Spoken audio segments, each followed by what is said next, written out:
সুপ্রিয় দর্শক আসসালামু আলাইকুম। আশা করি সবাই ভালো আছেন। আজকে এই রেজাল্টটি দেখাবো এবং একটি বিষয় সম্পর্কে আলোচনা করব, সেটি হচ্ছে সার্জারি করলে ইনফেকশন হওয়ার চান্স কতটুকু।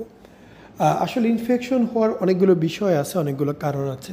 প্রথমত আপনার সার্জারিটি যেখানে হচ্ছে পরিষ্কার পরিচ্ছন্নভাবে হচ্ছে কিনা, কোনো তারা হাইজেনিক মেনটেন করতেছে কিনা, এটা হচ্ছে প্রথম বিষয়।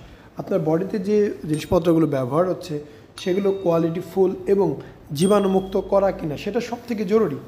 এরপরে আসি, অনেক সময় দেখা যায় যদি আপনার পরিপূর্ণভাবে ড্রেন না হয়, ভিতরের ফ্লুইডগুলো বের না হয়, তাহলে এখানে পানি জমে আপনার একটা ইনফেকশন হতে পারে।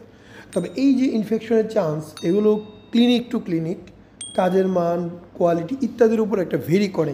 আপনি একটি সুনামধন্য প্রতিষ্ঠানে যাবেন যেখানে রেগুলার এই কাজগুলো হয়, তারা খুব বেশি প্রফেশনাল হয়ে থাকে। তার প্রফেশনাল ওয়েতে করার ফলে সুন্দরভাবে কাজগুলো করে এবং যথেষ্ট সেফটি মেনটেন করে। আবার কিছু কিছু জায়গা আছে যারা অ্যাজ ইউজুয়াল গেলে করে দেয়, বাট মানে ওই রকম ধরনের তাদের উন্নত জিনিসপত্র নেই, এখানে চান্স আছে। বাট যদি ভালো জায়গায় করেন, চান্সের পরিমাণ খুবই খুবই কম। এবং ইনফেকশন হইলে যেটা হতে পারে, বুকে ফুরার মতো উঠতে পারে, পুজের মতো হইতে পারে।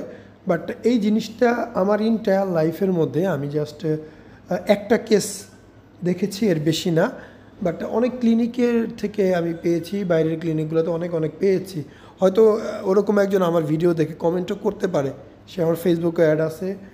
তো দেখা যাচ্ছে এই প্রবলেমগুলো হতে পারে, তবে আপনার ভালো ক্লিনিকে গেলে সমস্যার সমাধান হয়ে যায়। আসসালামু আলাইকুম, মোহাম্মদ শাকিল হোসেন বলছি।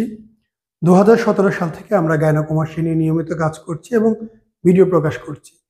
এই চ্যানেলে যারা নতুন এসেছেন, আপনাদের কাছে অনুরোধ থাকবে আমাদের এই চ্যানেলটি আপনারা ভালোবাসা দিবেন এবং সাবস্ক্রাইব করবেন।